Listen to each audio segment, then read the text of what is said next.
Casters match was interesting. I think, you know, when we played quite well at times. We come back, well, at the start I was going 1-7, it was like negative 1-4 reputation days.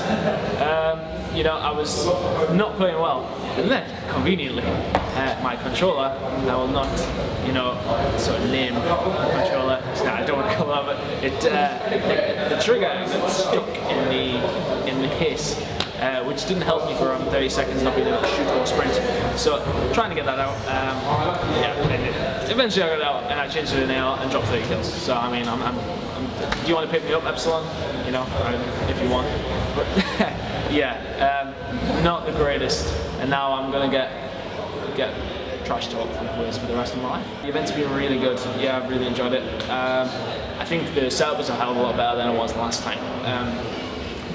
Not necessarily just being underground, just the fact that, you know, everything's laying out for a crowd sort of orientated event. There is like the areas of space which can be used for everyone who wants to stand behind the game. You know, a great example of that was when Envy were taking on Unite. Karma did that thing that did. I mean, you'll all have seen it by now. But just went insane. I mean, you've seen the guys behind them. Like, I was speaking to the Epsilon guys, and they turned around and said, "We couldn't play because we couldn't hear what we were saying. Like, we had to stop." So yeah, it's been a good event. The atmosphere's really good that one. I was probably surprised that Optic didn't get through, TCM as well, but they did have tough groups because I think with GFINITY, it is pretty much the 16 best teams in the world.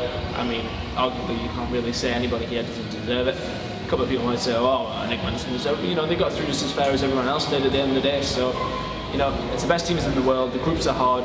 You're going to lose games if you don't have a good day. You're going home. It's as simple as that. It's very cutthroat because the opposition is so strong.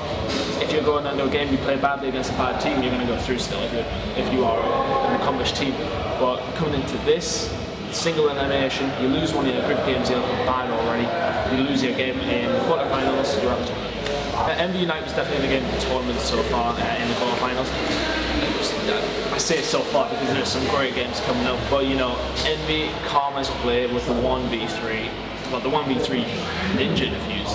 So literally, it was insane. Like, they were all inside A on Meltdown, and the guys just sat behind Nicholas, used the bomb, everyone goes crazy. And then Merc played sick as well. Merc has had a really good event from last year. Individual player for MVP, Karma's going to be up there just for that play. Merc's going to be up there. It just depends who really gets through the next match. Shane is not on his head of me. But yeah, I haven't really seen too much of the European teams, but hopefully go on to do well. I mean, I know Epsilon got a game coming up. It should be a tough one, but let's see how they do. Top 3 placements for the event. I would say Epsilon got a good chance against TK. Complexity. Well, I don't know. I think Envy will win the event. I think now. Envy, Epsilon, TK, Complexity, well, all the opposite chance because they're in the semi-final. I know it's just so tight. Like, you know, I would like to see the EU boys do it first. Who do I think's the best caster? Can I say myself? I really like casting with Rel and Gooch as well. You know, I like casting with everybody. There's nobody in particular apart from Chewy. I hate Chewy.